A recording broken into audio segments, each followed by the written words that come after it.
Last class में हम लोग ने बायनॉमियल डिस्ट्रीब्यूशन और पॉइसन डिस्ट्रीब्यूशन देख लिया था।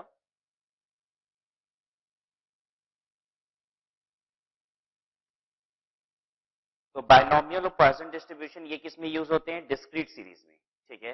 और कंटिन्यूस सीरीज में नॉर्मल डिस्ट्रीब्यूशन। तो हम लोग कंटिन्यूस सीरीज में जो नॉर्मल डिस्ट्रीब्यूशन यूज होता है उसे देखने जा रहे हैं। क्या होती है डिस्क्रीट सीरीज और क्या होती है कंटिन्यूस सीरीज? डिस्क्रीट सीरीज जैसे 1, 2, 3, 4, लेकिन सब कुछ ऐसे ही नहीं बढ़ता। जैसे हम कहेंगे नंबर ऑफ मार्कर्स 25, तो वो हो सकता है 1, 2, 3, 4 यही हो सकता है। लेकिन अगर हम कहें वेट ऑफ अ पर्सन, तो क्या ऐसे ही होगा 1 किलो होगा या फिर सीधे 2 किलो होगा फिर सीधे 3 किलो होगा? ऐसा नहीं होगा। वेट तो कैसे होगा? 1 केजी होगा, फिर 1.1 केजी भी हो सकता है, 1.2 केजी हो सकता है, और इस तरीके से बढ़ेगा, ठीक है। तो ये वाली जो सीरीज होती है 1, 2, 3, 4, यही क्या है? Discrete series. कंटिन्यूस कैसे होता है? 1 है, फिर 1.1 भी है, फिर 1.2 है, फिर 1.3 है, एंड सो ऑन। इस तरीके से जो बढ़ता है उसे क्या कहते हैं? कंटिन्यूस। लास्ट क्लास में हम लोग ने बायनॉमियल देखा था और पॉइसन देखा था। वो कहां पे यूज होता है? डिस्क्रीट सीरीज में। कंटिन्यूस सीरीज में नॉर्मल डिस्ट्रीब्यूशन। तो अब हम लोग देखने जा रहे हैं normal distribution.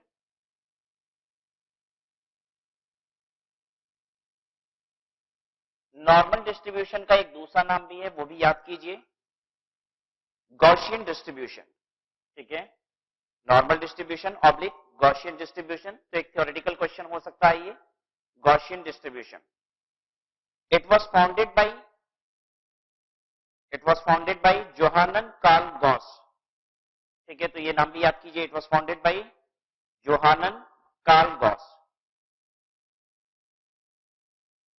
Unlike binomial and Poisson distribution, the normal distribution is a continuous probability distribution whose probability density function PDF, that is probability of x success, is defined as, देखिए हम लोग जब बायनॉमियल कर रहे थे तो हम लोग कैसे लिख रहे थे? प्रोबेबिलिटी ऑफ एक्स, पीएक्स, ठीक है। फिर उसके बाद पॉइसन किया तो उसमें क्या लिखते थे हम लोग? Again px.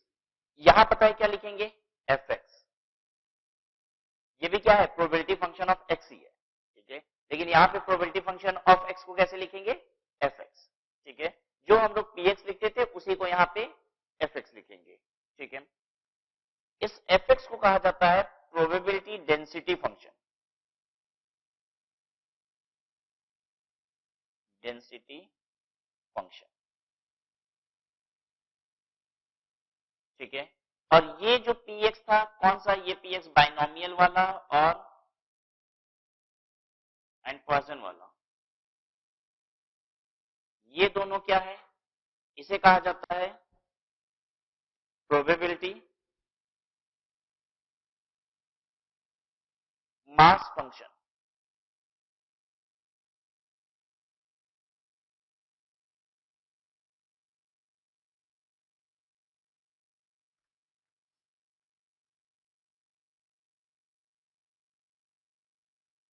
So you'll have to remember these names. यहाँ पे हम इसको बोलते हैं प्रोबेबिलिटी डेंसिटी फंक्शन पीडीएफ, और इसको बोलते हैं प्रोबेबिलिटी मास फंक्शन पीएमएफ,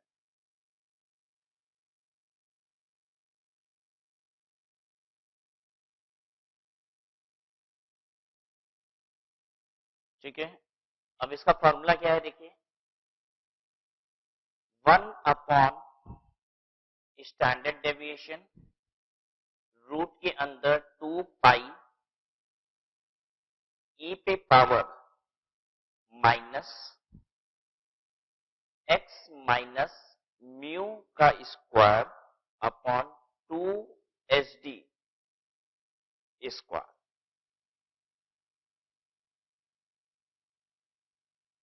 तो F X is equal to 1 upon standard deviation root के अंदर 2 पाई ई पे power minus X minus mu square, ये म्यू है, ठीक है।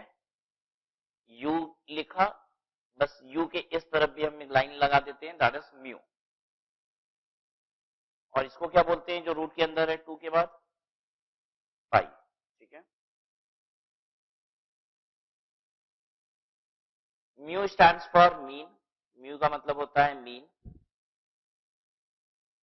और ये जो साइन बना है that is standard deviation and pi is equal to 22/7. Pi is a constant and is equal to 22/7.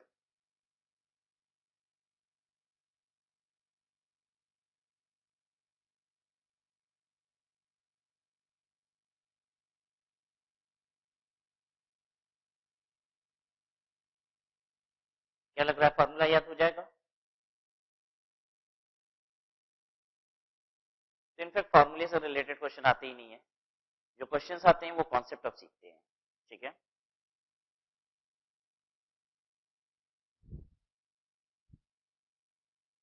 हटा लें इसको.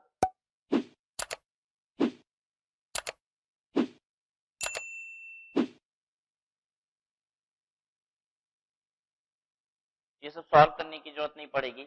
अगर क्वेश्चन आएगा भी तो बस आपको सही फॉर्मूला कौन सा है वही टिक करने के लिए आ सकता है. तो एक बार बस फॉर्मूला याद कर लीजिएगा so that you can just identify कि which is the correct formula.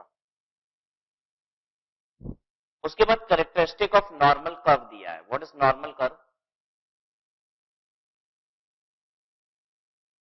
इसे नॉर्मल कर्व कहते हैं. ठीक है, it is a bell shaped curve. ये बेल शेप्ड है. ठीक है, it has two tails extends to infinity on both sides of the mean. इसके दो टेल होते हैं और दोनों एक्सटेंड करते हैं टिल इंफिनिटी. कहने का मतलब ये ऐसे नहीं होता, ये यहां लाया और इस पे सट गया, ये नहीं होता. ये खुला रहता है. कहां तक जाएगा ये? इंफिनिटी तक. ठीक है, इस साइड हम कहते हैं इसे माइनस इंफिनिटी और इसे कहा जाता है इंफिनिटी. ठीक है, so it is a bell shaped curve. It has two tails, extends to infinity on both sides of the mean. The area under the normal curve between mu minus standard deviation and mu plus standard deviation is 68.26%. Centre में mean होता है. Mean का मतलब क्या होता है? Average. ठीक है, सेंटर में मीन होता है. इसके सेंटर में यहां पे ये मीन होता है और मीन किससे रिप्रेजेंट कर रहे हैं? म्यू से. ठीक है, ये क्या है?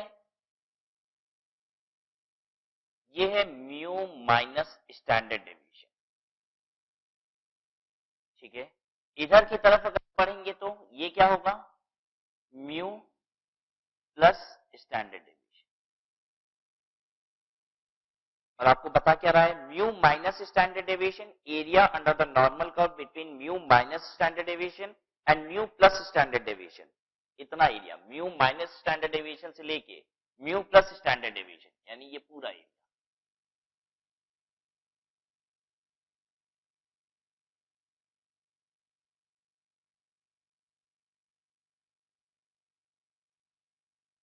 ये टोटल एरिया कितना होता है? 68.26%.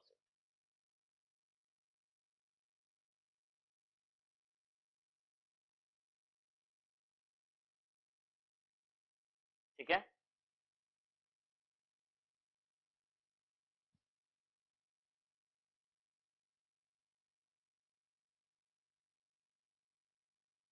देखिए अब यहां पे आ जाइए थोड़ा सा और दूर. ये हो गया म्यू माइनस 2 स्टैंडर्ड डेविएशन.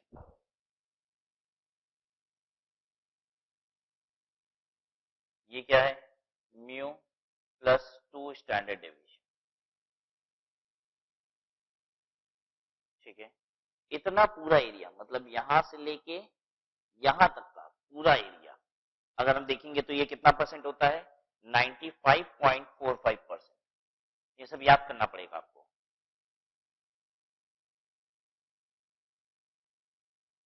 ठीक है, 68.26%, 95.45%. फिर उसके बाद देखिए इधर आइए, ये है म्यू माइनस 3 स्टैंडर्ड डेविएशन. इधर आइए, this is mu minus plus 3 standard deviation. अब बताइए यहां से लेके यहां तक का पूरा एरिया ऊपर फिल कर दें तो ये कितना है? 99.73%.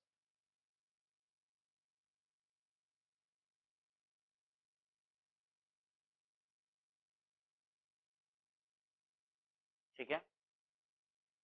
अच्छा, एक बात बताइए, अगर म्यू माइनस स्टैंडर्ड डेविएशन से लेके म्यू प्लस स्टैंडर्ड डेविएशन का एरिया 68.26, तो अब हम क्रॉस लगा रहे हैं, आप बताइए इतना एरिया क्या कितना परसेंट होगा?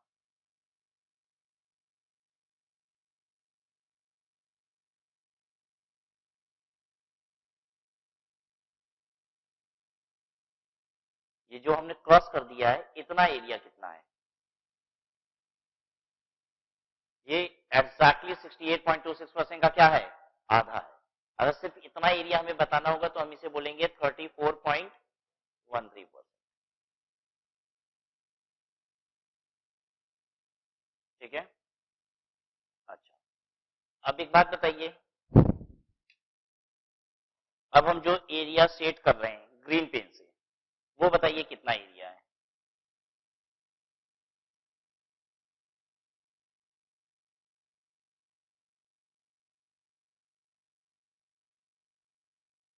ये एरिया कितना है?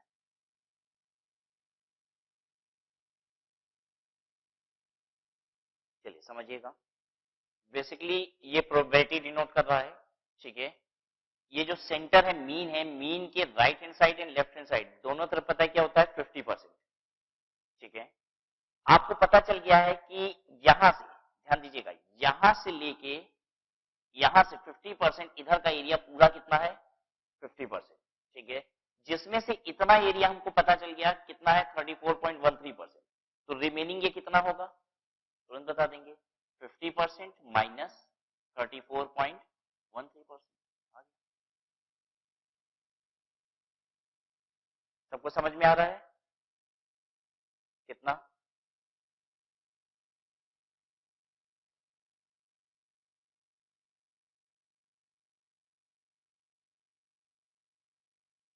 15.87%।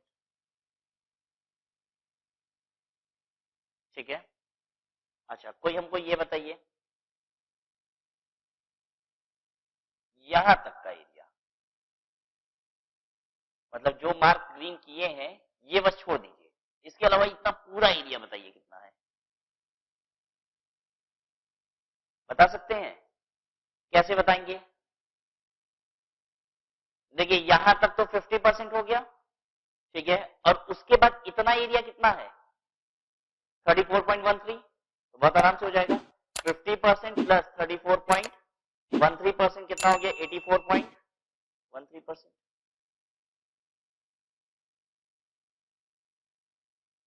क्लियर है सबको?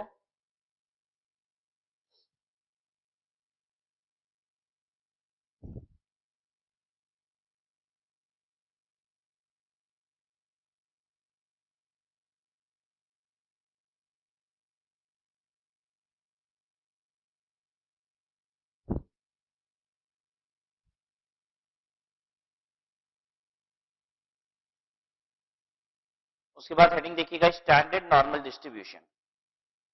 इन the normal distribution if we take mean is equal to 0, mu का मतलब mean, mean is 0 and standard deviation is 1। अगर मीन 0 है, स्टैंडर्ड डेविएशन 1 है, तो वो नॉर्मल डिस्ट्रीब्यूशन को पता है क्या कहा जाता है? Standard normal distribution. A normal distribution in which mean is 0 and standard deviation is 1, तो ऐसे नॉर्मल डिस्ट्रीब्यूशन को क्या बोला जाता है? Standard normal distribution. देखिए स्टैंडर्ड नॉर्मल डिस्ट्रीब्यूशन बनाएं, कैसा होगा?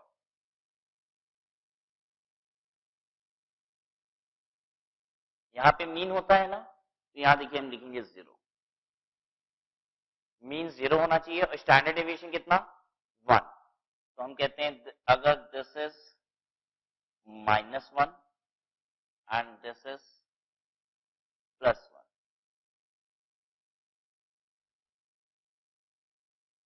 ठीक है। आपको पता है कि मीन माइनस एस डी और मीन प्लस एस डी अगर होता है तो उसके बीच का एरिया कितना होता है? ये पहले ही पढ़ चुके हैं, कितना होता है?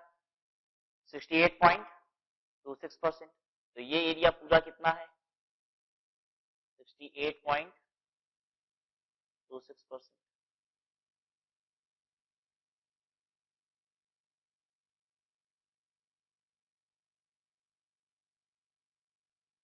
In normal distribution, if we take mean is equal to 0 and standard deviation is 1, then we reduce to standard normal distribution whose probability distribution is given as. अब उसकी probability distribution कैसे पढ़ी जाएगी?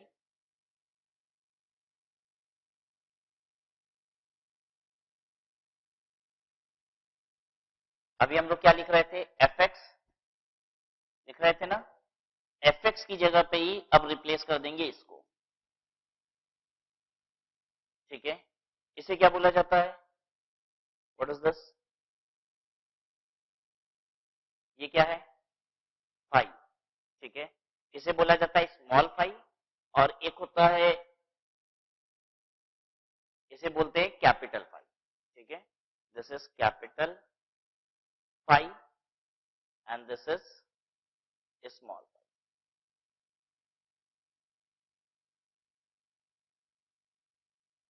ठीक है? एंड fx की जगह पे ही हम उसे रिप्लेस कर रहे हैं एज फाई z.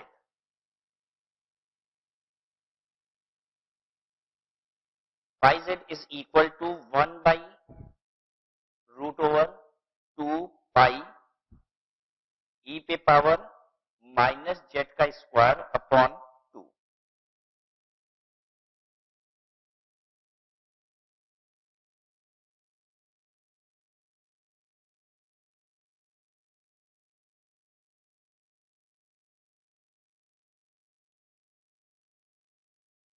अच्छा, अब आप हमको कुछ बताने वाले हैं. यहां हमने ले लिया -2 और यहां ले लिया +2. हमको ये बताइए, ये -2 से लेके +2 वाला यहां तक का एरिया कितना होता है? ये तो हमने पढ़ा ही है. हमने कैसे पढ़ा था उस समय, लेकिन मीन माइनस 2hd और से लेके मीन प्लस 2hd तक का जो एरिया होता है वो कितना होता है? 95.45%. तो ये एरिया यहाँ पे कितना होगा? 95.45%. एंड अकॉर्डिंगली ये एरिया -3 और +3 कर लिए तो ये एरिया कितना हो जाएगा? 99.73%.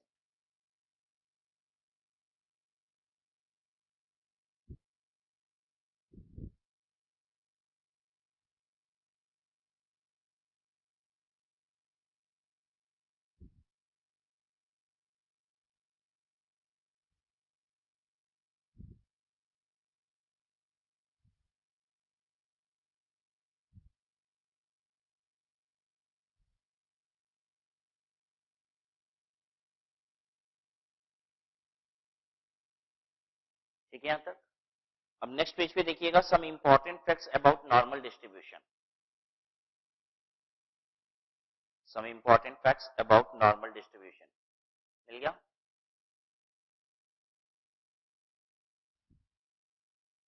It is the most important and universally accepted continuous distribution. Mean is equal to median is equal to mode is equal to mu. तो नॉर्मल डिस्ट्रीब्यूशन में पता है मीन, मीडियन, मोड सब कुछ क्या होता है? बराबर होता है, और वो म्यू होगा. It is a unimodal distribution. Unimodal का मतलब क्या होता है? यूनिमॉडल मतलब सिंगल मोड, ठीक है? सिंगल मोड हमेशा आएगा इसमें नॉर्मल डिस्ट्रीब्यूशन में. It is biparametric. The parameters are mean and variance, ठीक है? तो कह रहा है कि सब कुछ यहाँ पे किससे पे डिपेंडेंट होता है? मीन पे और वेरिएंस पे, ठीक है? Points of inflection, mu minus standard deviation और म्यू प्लस स्टैंडर्ड डेविएशन को पॉइंट ऑफ इन्फ्लेक्शन कहते हैं. म्यू माइनस स्टैंडर्ड डेविएशन और म्यू प्लस स्टैंडर्ड डेविएशन को क्या कहते हैं? Point of inflection. ये रट लेना है, बस इसमें कुछ दिमाग नहीं लगाना है, ये रट लेना है. इनको क्या बोला जाता है? Point of inflection.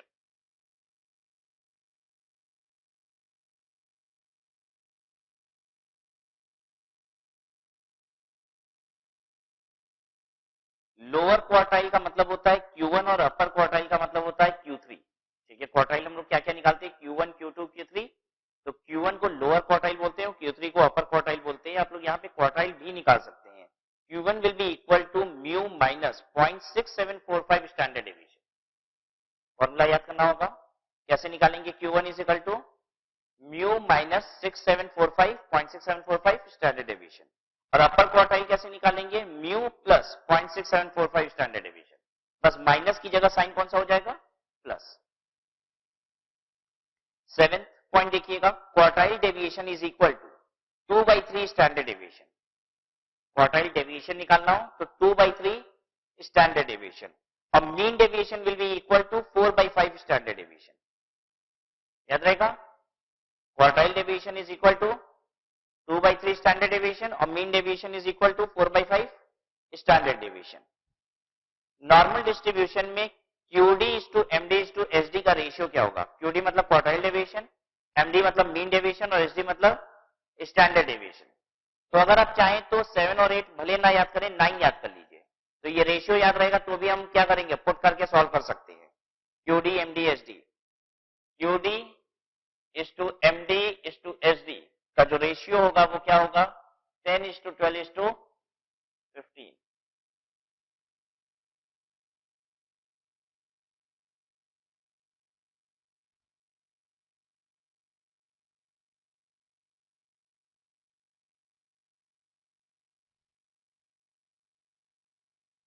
अगर मान लीजिए आपको दो इंडिपेंडेंट वेरिएबल्स दिए हुए हैं, एक x पूरी सीरीज दी हुई है और दूसरा y दिया हुआ है, ठीक है। x का मीन मान लीजिए है μ1, x का मीन जो है वो μ1 है, और y का मीन कितना है? μ2। इसका SD है SD1 और इसका SD है SD2, ये पोजीशन है। x एक अलग सीरीज है, y एक अलग सीरीज है। इसका मीन मान लीजिए μ1 है और इसका μ2 है। इसका स्टैंडर्ड डेविएशन SD1 है और इसका स्टैंडर्ड डेविएशन SD2 है, ठीक है। अगर ऐसा है और हमें x प्लस वाई का मीन और SD निकालना है तो हम निकाल सकते हैं, ठीक है। x प्लस वाई का मीन पता है क्या होगा? μ1 प्लस μ2, दोनों ऐड कर दीजिए, और स्टैंडर्ड डेविएशन कितना होगा? रूट ओवर SD1 का स्क्वायर प्लस SD2 का स्क्वायर। तो ये क्वेश्चन भी आता है एग्जाम में, ठीक है। आपको क्या करता है, दो सीरीज का डिफरेंट मीन और स्टैंडर्ड डेविएशन दे देता है, कहता है दोनों को जोड़ देंगे तो उसका मीन और स्टैंडर्ड डेविएशन क्या होगा? मीन तो क्या होगा, दोनों जोड़ दीजिए, मीन को आ जाएगा, और स्टैंडर्ड डेविएशन क्या होगा? रूट ओवर SD1 का स्क्वायर प्लस SD2 का स्क्वायर, ठीक है। कोई दिक्कत यहां तक? तो इतने से बड़े सारे क्वेश्चन सॉल्व होंगे। Come to question number 18।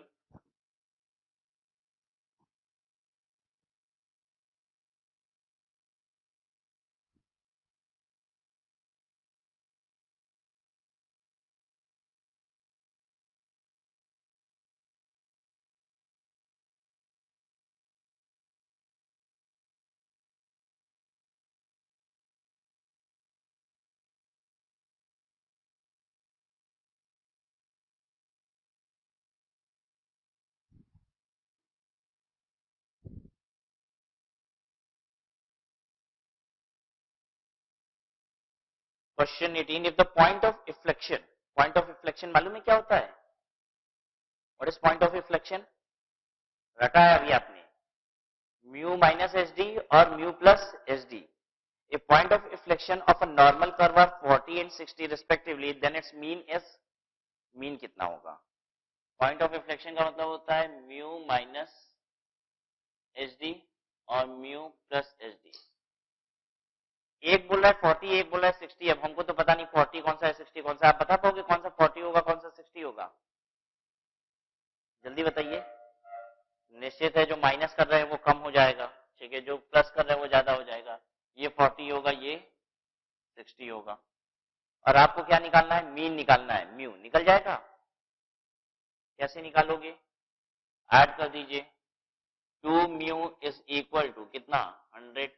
Mu is equal to 50 आ गया।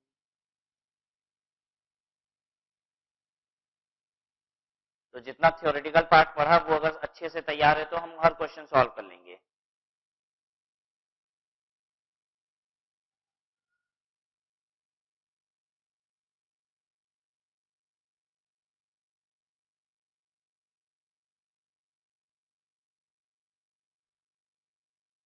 Question 19. If the two quartiles of n mu SD square are 14 minus 6 and 25.4, two quartiles का मतलब क्या होता है? Q1 और Q3। कह रहा है दो क्वार्टाइल Q1 Q3 14.6 और 25.4 है. What is the standard deviation of the distribution? SD निकालना है आपको. निकाल पाएंगे? Q1 Q3 दिया है, स्टैंडर्ड डेविएशन निकालना है. Q1 क्या होता है? Q1 is equal to mu minus 0.6745 standard deviation. ठीक है. अब Q3 क्या होता है? Mu plus 0.6745 standard deviation. 0.6745 standard deviation. Q1 कितना है? 14.6 और ये कितना है? 25.4. ठीक है ना. हमें निकालना क्या है? Standard deviation. We have to calculate standard deviation. What you should do is इसको माइनस कर लीजिए. देखिए हमको स्टैंडर्ड डेविएशन चाहिए तो स्टैंडर्ड डेविएशन को हम रहने दिए, हम म्यू काट दे रहे हैं. ठीक है, इसीलिए माइनस किए. तो ये माइनस माइनस कितना हो गया? दोनों इंटू 2 कर दीजिए. 0.6745 इंटू 2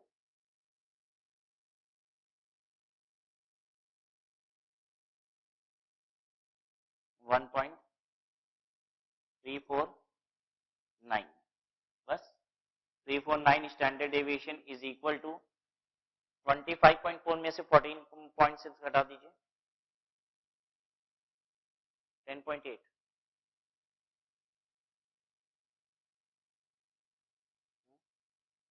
माइनस 10.8. तो स्टैंडर्ड डेविएशन देखिए कितना होगा. माइनस माइनस कट जाएगा. ठीक है, और डिवाइड कर लीजिए.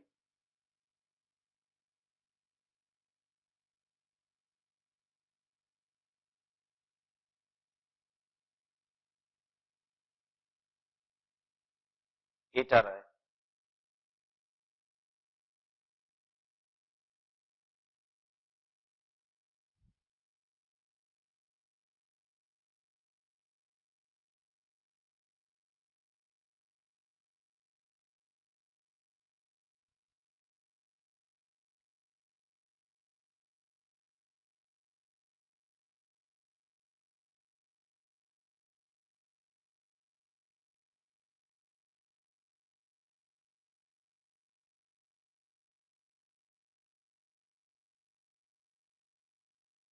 ठीक है, क्वेश्चन 20 देखिए.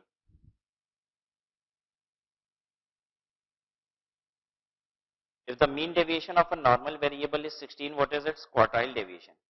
मीन डेविएशन दिया हुआ है, क्वार्टाइल डेविएशन निकालना है. आपने रेशियो पढ़ा था.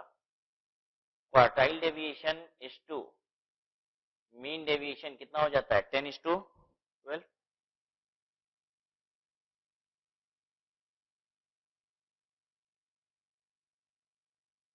तो पूरा रेशियो पढ़ा था ना. Quartile deviation is to mean deviation is to standard deviation.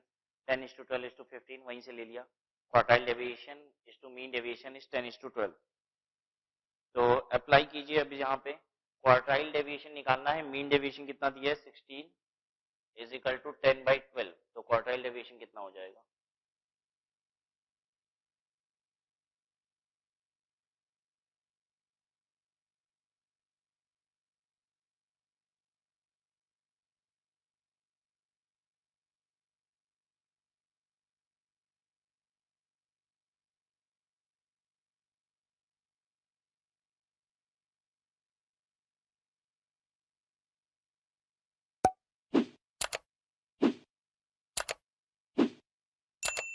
कितना? 13.5.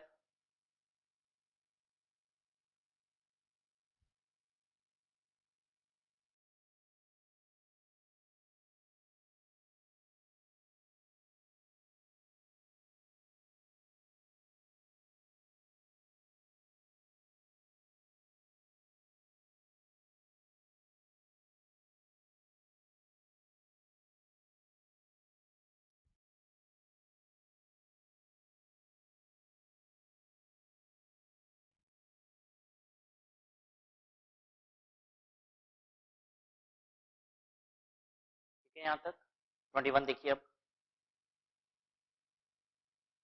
If x and y are two independent normal variables with mean 10 and 12 and standard deviation 3 and 4, x and y two independent normal variables है, मीन कितना आ रहा है इसका 10 12 और standard deviation कितना है इसका 3 4। तो देखिए ये वाला क्वेश्चन हो गया 21 कि x एक अलग है, y एक अलग सीरीज है। x का मीन हमको बता रहा है कितना 10 और इसका 12 और स्टैंडर्ड डेविएशन इसका 3 और इसका 4। हमको x प्लस वाई का मीन और स्टैंडर्ड डेविएशन बताना है। हो जाएगा? मीन कैसे निकलता है x प्लस वाई का? दोनों जोड़ देना है, ठीक है। तो मीन तो इसका क्या हो जाएगा 10 प्लस 12 इज इक्वल टू 22 और स्टैंडर्ड डेविएशन कैसे निकलता है रूट ओवर SD1 का स्क्वायर प्लस SD2 का स्क्वायर। लिखा था ना ये फॉर्मूला? कितना हो गया ये 5। आंसर इज 22 और 5। आंसर इज सी।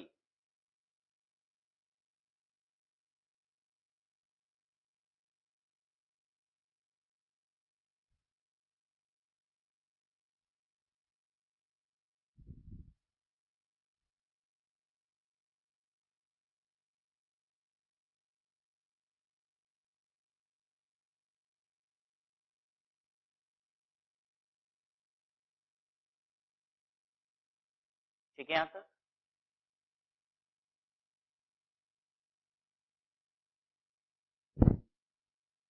आइए अब आपको हम कैपिटल फाई का मतलब समझाते हैं। कैपिटल फाई ये ऐसे डिनोट करते हैं। अगर हम लिखते हैं कैपिटल फाई 1 तो पता है इसका मतलब क्या होता है? ये है नॉर्मल डिस्ट्रीब्यूशन। कैपिटल फाई 1 का मतलब होता है 1। आइए पॉजिटिव 1 ड्रॉ कीजिए, ये रहा, ठीक है। इतने पूरे एरिया को 1 तक जितना एरिया है, अब इस पूरे एरिया को कहा जाता है कैपिटल फाई 1। अगर हम आपसे कहते हैं कैपिटल फाई 2 तो पता है अब इसका क्या मतलब होगा? ड्रॉ कीजिए, ये तो 0 है, ये मान लीजिए 2 है, 2 तक पूरा ड्रॉ कर दीजिए। इसको क्या कहेंगे? Capital phi 2। मतलब अगर हम कहते हैं कैपिटल फाई 1 तो इसका मतलब होता है area of minus infinity to 1। Capital phi 2 का मतलब क्या हो जाएगा? Area of minus infinity to 2। आ रही बात समझ में सबको? चलिए हम बोलते हैं कैपिटल फाई 3, क्या मतलब हुआ इसका? Area from minus infinity to 3।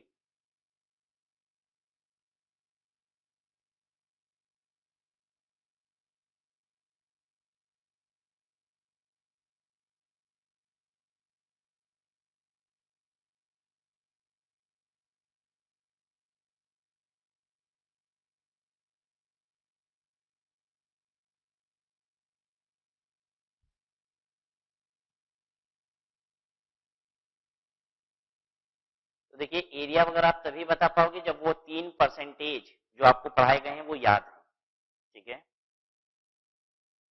-1 से 1 तक कितना होता है? -1 से 1 तक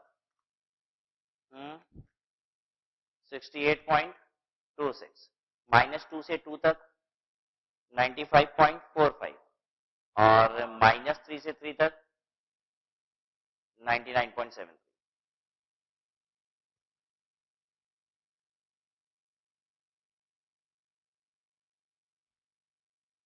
Look at question number 22.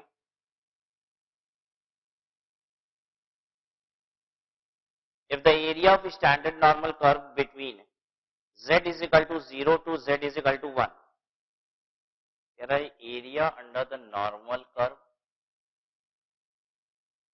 z is equal to 0 यानी ये और z is equal to 1 मतलब ये। कह रहा है कि area under the standard normal curve between z is equal to 0 to z is equal to 1 ये कितना है 0.3413। अगर ये नहीं बताता तो क्या आपको नहीं पता होता? आपको भी पता है। पता है -1 to 1 कितना होता है? -1 to 1 कितना होता है? 68.26।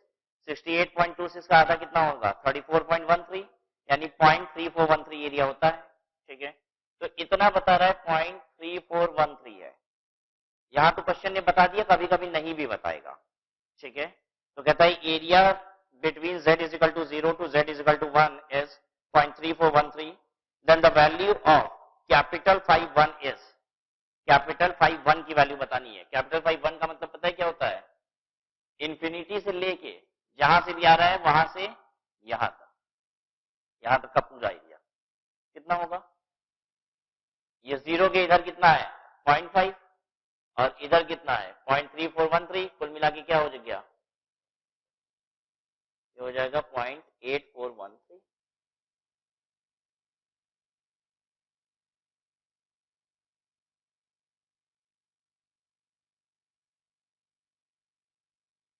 ठीक है,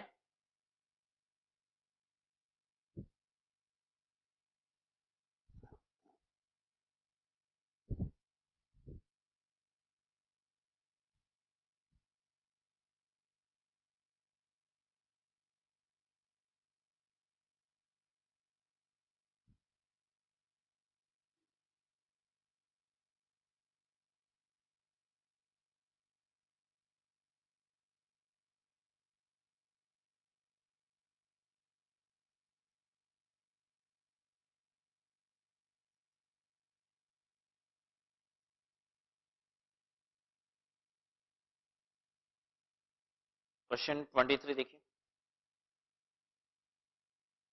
The customer accounts of certain departmental store have an average balance of ₹120.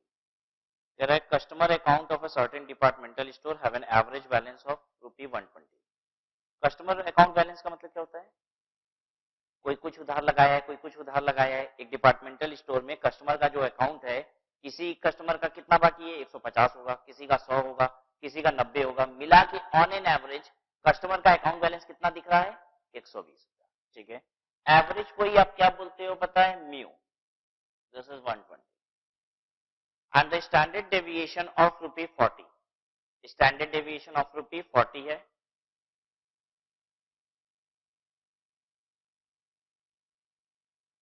Assuming the account balance are normally distributed, what proportion of account is over ₹160? 160 रुपए से क्या प्रपोर्शन ऑफ अकाउंट ज्यादा होगा? मतलब कितनी प्रपोर्शन ऑफ लोग ऐसे हैं जिनका 160 रुपए से ज्यादा बाकी होगा? एवरेज बकाया कितना है सभी कस्टमर्स का? 120 रुपए। स्टैंडर्ड डेविएशन क्या है? 40, मतलब 40 ऊपर नीचे चलता रहता है। कह रहा 160 से ज्यादा बकाया कितने प्रपोर्शन लोगों का होगा? ठीक है, what we have to calculate is probability of x greater 160. Probability of x greater 160. ठीक है, अब इस प्रोबेबिलिटी को हम जेड में कन्वर्ट कर लेते हैं। हम प्रोबेबिलिटी को एरिया में कन्वर्ट कर लेते हैं और एरिया से कंप्यूट करते हैं। ठीक है, हम इसको नॉर्मल करके एरिया में डालेंगे और एरिया से परसेंटेज कंप्यूट कर लेंगे। ठीक है, ये नॉर्मल कर्व का जो एरिया होता है वो भी हमें क्या बताता है? प्रोबेबिलिटी बताता है। कहता है मीन के इस तरफ 50% प्रोबेबिलिटी है, मीन के इस तरफ भी कितना है? 50% प्रोबेबिलिटी है। और स्टैंडर्ड डेविएशन प्लॉट करते करते आप बता सकते हैं कि कहां पे कितनी प्रोबेबिलिटी है। ठीक है, तो अब हम इस प्रोबेबिलिटी को x ग्रेटर 160 को एरिया में कन्वर्ट करने जा रहे हैं। कैसे कन्वर्ट किया जाता है? x की जगह पे आप बैठा देंगे z, साइन ग्रेटर का है तो ग्रेटर ही लगेगा। ठीक है, लेकिन x को जब z बनाएंगे तो यहां पे हो जाएगा x minus mu upon H D. ये रख भी लीजिए, ये फॉर्मूला याद कर लीजिए कि जब हम x को z बनाएंगे तो क्या फॉर्मूला हमें लगाना पड़ेगा? x minus mu upon H D.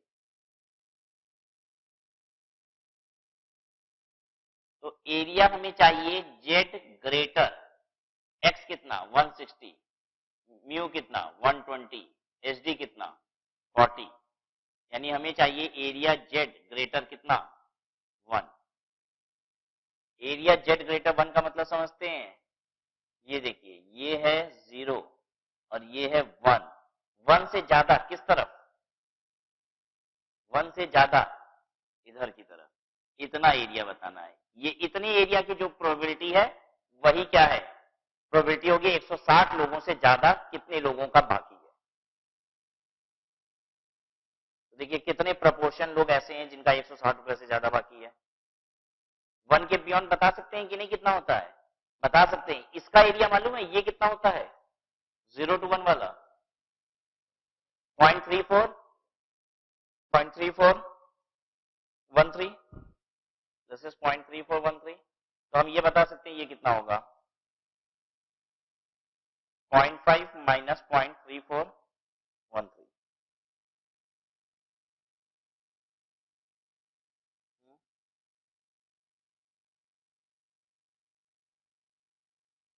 0.158। देख लीजिए जो नियरेस्ट आंसर है। आंसर है सी, 0.1587 जो लिखा है। अच्छा देखिए हम लोग यहाँ पे पढ़ते हैं 68.26%। तो यूल फाइंड कि कुछ बुक्स में 68.25 भी दिया है, 68.27 भी दिया है। तो इसमें थोड़ा थोड़ा सा वेरिएशन है। हर ऑथर ने कुछ कुछ अंतर किया हुआ है। ठीक है, तो उससे फर्क नहीं पड़ता, आपका जो नियरेस्ट आंसर आ रहा है वो सही है। तो थोड़ा बहुत वेरिएशन है। तो कहीं 68.26 भी है, कहीं 25 भी चलता है और कहीं 2.27 भी है।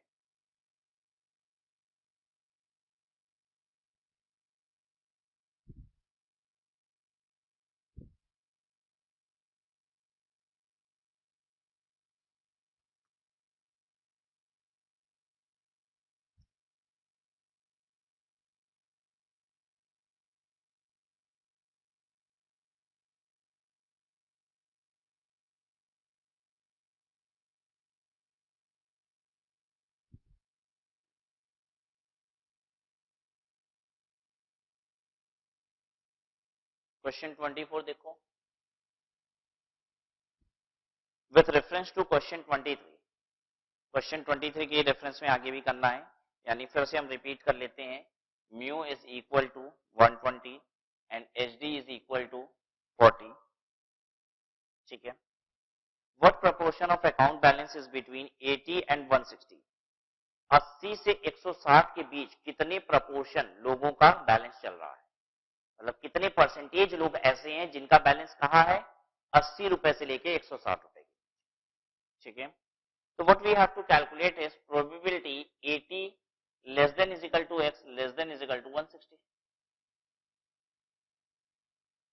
80 से लेके 160 के बीच, मतलब x greater is equal to 80 लेकिन less than is equal to 160। ठीक है, अब यहां हमें इस प्रोबेबिलिटी को एरिया में कन्वर्ट करना पड़ेगा। क्लियर है बात? एरिया में जैसे ही हम कन्वर्ट करेंगे तो x की जगह पे क्या आ जाएगा? z, और साइन जैसा रहता है वैसा ही लग जाता है। ये मेरे साथ साथ करिए। जैसे ही हम प्रोबेबिलिटी को एरिया बनाएंगे, p की जगह a लिखेंगे तो x बनेगा z, और साइन जैसा है वैसा ही रह जाएगा। ठीक है, और इन वैल्यूज की जगह पे क्या आ जाता है जो हमने याद किया था? x minus mu upon standard deviation. तो यहां पे भी करिए x minus mu upon standard deviation, और यहां भी कर दीजिए x minus mu upon standard deviation. x is 80 minus mu 120 upon standard deviation 40। इधर भी यही करिए, x कितना है? 160 माइनस म्यू 120 स्टैंडर्ड डेविएशन 40। सब कोई ध्यान से देखिए, किसी को कोई परेशानी तो नहीं हो रही? जब हम प्रोबेबिलिटी को एरिया में कन्वर्ट कर रहे हैं तो p को a लिख दे रहे हैं और x को z, और जो भी न्यूमेरिक वैल्यूज हमें दी हुई है उसकी जगह पे क्या कर देंगे? x minus mu upon H D. ठीक है, देखिए एरिया क्या हो गया? ये कितना है?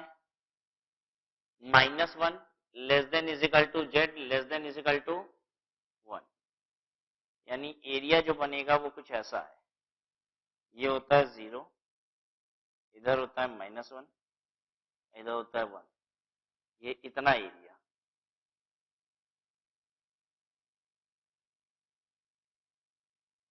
Z is greater is equal to -1, -1 से ग्रेटर इज इक्वल टू, और z is less than is equal to 1, 1 से लेकिन कम, -1 से ज्यादा 1 से कम, ये एरिया हो गया। इसका एरिया मालूम है ये कितना होता है? 68.26, तो 0.6826।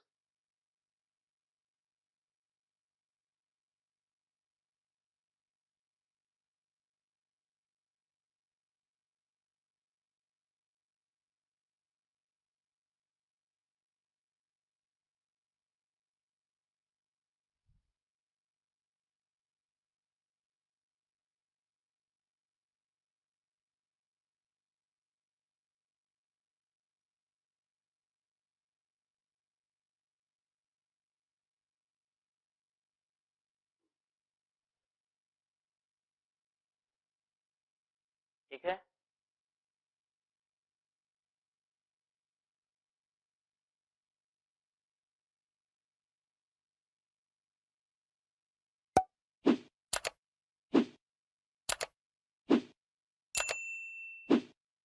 Question 25, the salary of worker of a factory is known to follow normal distribution with an average salary of rupee 10,000, average salary of rupee 10,000, mu is equal to 10,000, standard deviation of the salary as rupee 2,000, standard deviation of the salary rupee 2,000,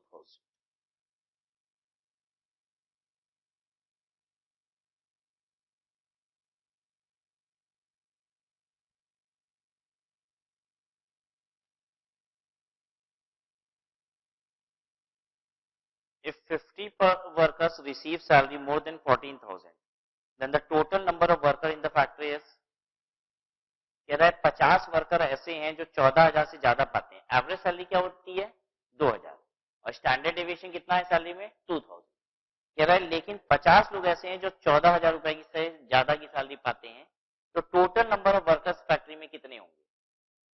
तो देखिए question कहता है P x greater 14,000, इसका ये क्या निकालते हैं हम लोग, बेसिकली यहां हम निकालते हैं प्रपोर्शन, कितने परसेंटेज लोग ऐसे हैं जो 14,000 से ज्यादा सैलरी पा रहे हैं, ठीक है, तो कितने परसेंटेज लोग हैं ये निकालना हो तो 50 डिवाइडेड बाई एन, एन का मतलब total number of workers in the factory. इससे क्या निकालते हो, जब भी आप प्रोबेबिलिटी निकालते हो, प्रोबेबिलिटी एक्स ग्रेटर 14,000, तो ये निकालते हैं कितने परसेंटेज लोग ऐसे हैं कि क्या प्रपोर्शन है उन लोगों का जो 14,000 से ज्यादा की सैलरी पाते हैं, ठीक है, तो हमें तो बता ही रहा है कितने लोग हैं 50 लोग हैं, बस हमको यही नहीं मालूम है कि टोटल कितने हैं, अगर टोटल पता चल जाए तो प्रपोर्शन पता चल जाएगा, जैसे 200 लोग हैं जिसमें से 50 लोग 14,000 से ज्यादा की सैलरी पाते हैं, तो प्रपोर्शन क्या हो गया 1/4, ठीक है, तो प्रपोर्शन हमें अगर ये निकालना हो तो 50 डिवाइडेड बाई एन कर दें, एन कर देंगे तो हमें पता चल जाएगा number of workers in the factory कितने हैं, ठीक है, पी एक्स ग्रेटर 14,000, इसको कन्वर्ट करिए पहले तो एरिया, एक्स की जगह पे लिखिए जेड और साइन लगाइए, अब 14,000 की जगह पे हम क्या लिखेंगे x minus mu upon S D, तो 14,000 minus mu upon S D that is 2,000 is 50 divided by n,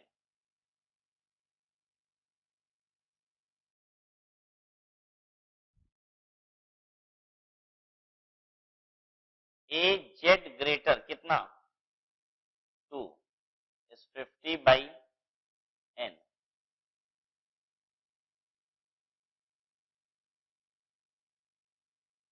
z greater 2 का मतलब 2 के बाद वाला हिस्सा,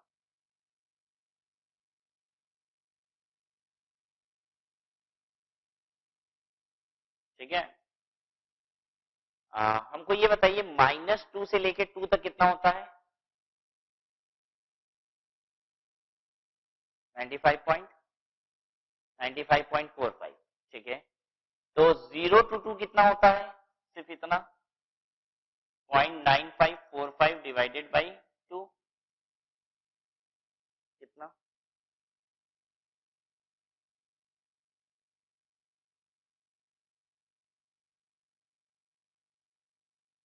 0.47725 4772 कर दिया, ठीक है। तो अब ये वाला एरिया कितना है पता है, 0.5 में से माइनस कर दीजिए 0.4772, ये वाला एरिया इधर पूरा का पूरा 0.5 होता है, इतना एरिया आपने निकाल लिया 0.4772, तो बाकी एरिया कितना 0.5 minus 0.4772 is equal to 50/n।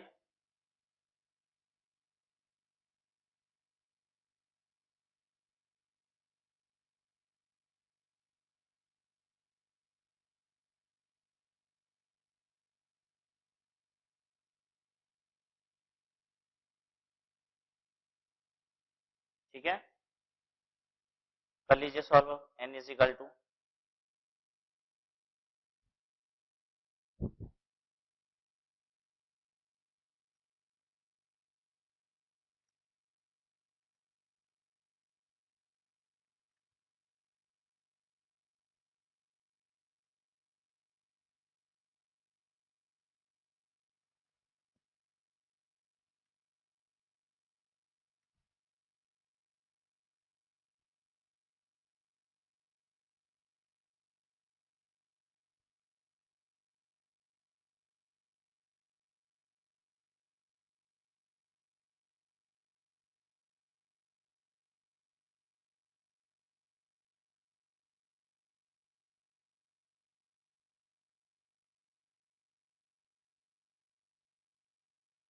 कितना हुआ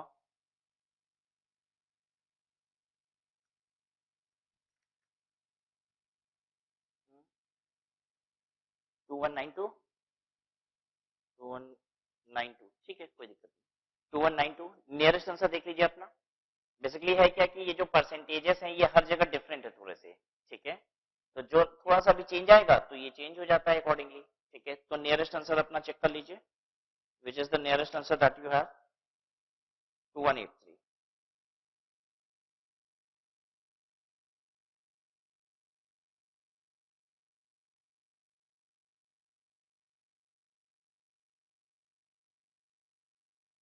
ठीक है, यहाँ पे आपने 95.45% लिखा है, ये कई जगह यूज होता है 95.42%, तो 9542 वहां हो जाता, ठीक है। जब चेक करते हैं इसके हिसाब से तो this will become divided by 2 कितना 0.4771, ठीक है, 0.4771 लेस करके चेक करिए।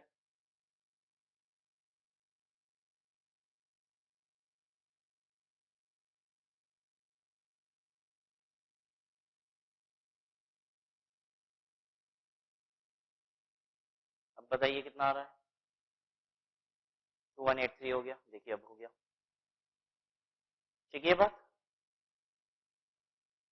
तो ये परसेंटेज थोड़ा सा ऊपर नीचे हर जगह है, तो इसलिए इस पे बहुत ज्यादा दिमाग लगाने की जरूरत नहीं है। आप जो परसेंटेज हमने आपको नोट्स में दिया है उसे यूज कीजिएगा और अकॉर्डिंगली जो नियरेस्ट आंसर हो उसे मार्क कर लीजिएगा, ठीक है। Come back to your notes.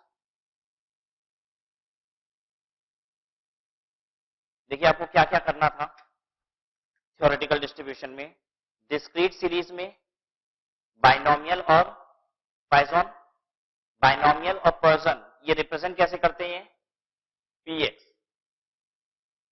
Probability of x, binomial में भी और पर्सन में भी। इसको बोलते क्या है हम लोग, बाइनोमियल और पर्सन दोनों वाले, पीएक्स को पता है क्या बोला जाता है, प्रोबेबिलिटी मास फंक्शन, पीएमएफ, ठीक है। कंटिन्यूअस सीरीज में जितने भी फंक्शन है उन्हें हम क्या बोलेंगे, जो भी प्रोबेबिलिटी के फंक्शन है उन्हें क्या बोलेंगे, पीडीएफ, प्रोबेबिलिटी डेंसिटी फंक्शन, ठीक है। रिप्रेजेंट कैसे करेंगे, चलिए रिप्रेजेंट कैसे करेंगे, नॉर्मल डिस्ट्रीब्यूशन में रिप्रेजेंट कैसे किया, एफ एक्स, ठीक है। नॉर्मल डिस्ट्रीब्यूशन में हमने रिप्रेजेंट किया as f x, chi square distribution, chi square distribution, इससे कोई प्रैक्टिकल क्वेश्चन नहीं करना, सिर्फ आपको फॉर्मूला याद कर लेना है और एग्जाम में फॉर्मूला ही सिर्फ ऑप्ट करने के लिए आ भी सकता है कि आप ऑप्ट कीजिए कौन सा सही फॉर्मूला है, ठीक है। तो बस फॉर्मूला याद कर लीजिएगा। यहां पे भी हम कैसे रिप्रेजेंट करते हैं, as f x, normal distribution भी एफ एक्स और काई स्क्वायर डिस्ट्रीब्यूशन में भी f x. What is this f x, probability. Then student t distribution, students tree distribution इसे रिप्रेजेंट करते हैं एज एफटी, ठीक है। और F distribution, last F distribution, ये कैसे रिप्रेजेंट करते हैं, फंक्शन ऑफ कैपिटल एफ। बस इतना याद रखिए और फॉर्मूला याद कर लीजिए, काम खत्म।